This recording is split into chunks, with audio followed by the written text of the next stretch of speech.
warahmatullahi wabarakatuh. Hai guys, kenalkan nama saya Indriani Laia, NIM 1942001 dari Kampus Institut Agama Islam Negeri Manado.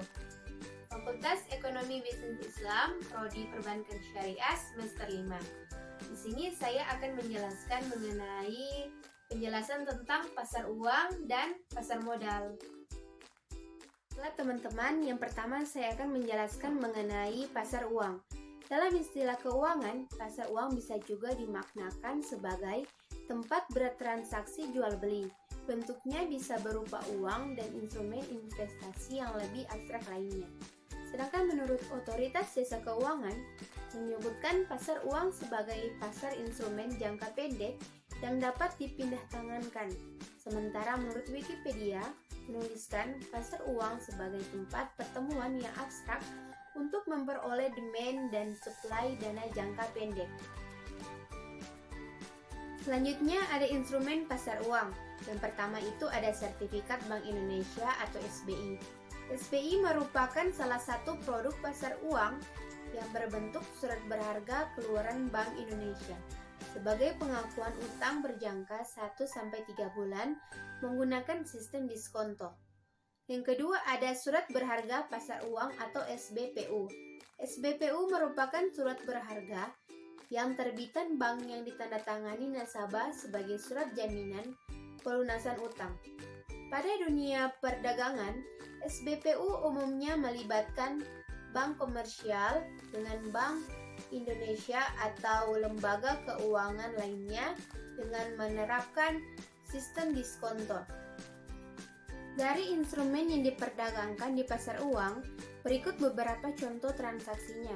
Yang pertama itu pasar uang antar bank, yakni transaksi untuk menyerahkan sejumlah kelebihan dana dari suatu bank kepada bank yang lain. Adapun bank yang menerima dana sedang kalah clearing.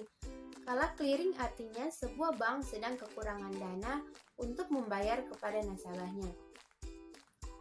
Selanjutnya saya akan menjelaskan mengenai pasar modal.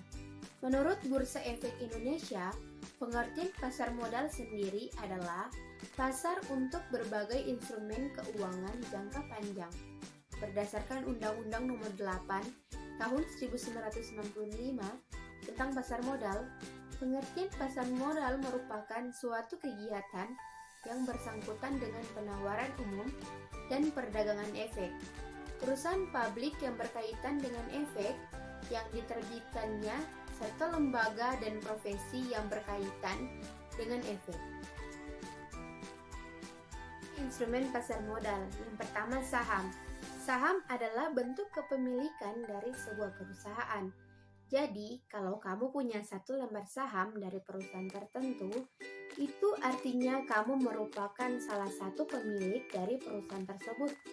Lebih detailnya, ketika kamu memiliki saham, maka kamu bisa memiliki hak atas pendapatan perusahaan, hak atas aset dari perusahaan, dan juga kamu berhak hadir dalam Rapat Umum Pemegang Saham atau RUPS.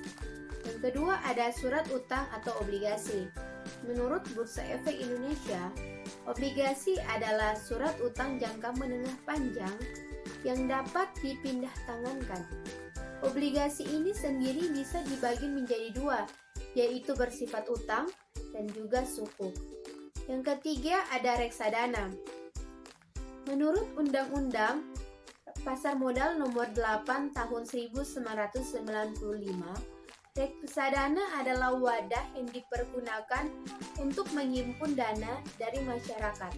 Pemodal untuk selanjutnya diinvestasikan dalam portofolio efek oleh manajer investasi.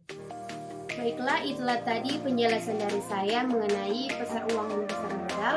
Maaf apabila ada kesalahan. Terima kasih atas perhatiannya. Assalamualaikum warahmatullahi wabarakatuh. Sampai jumpa guys. I'm an icon, man. And my girl about a 10. I should fuck her in the Benz.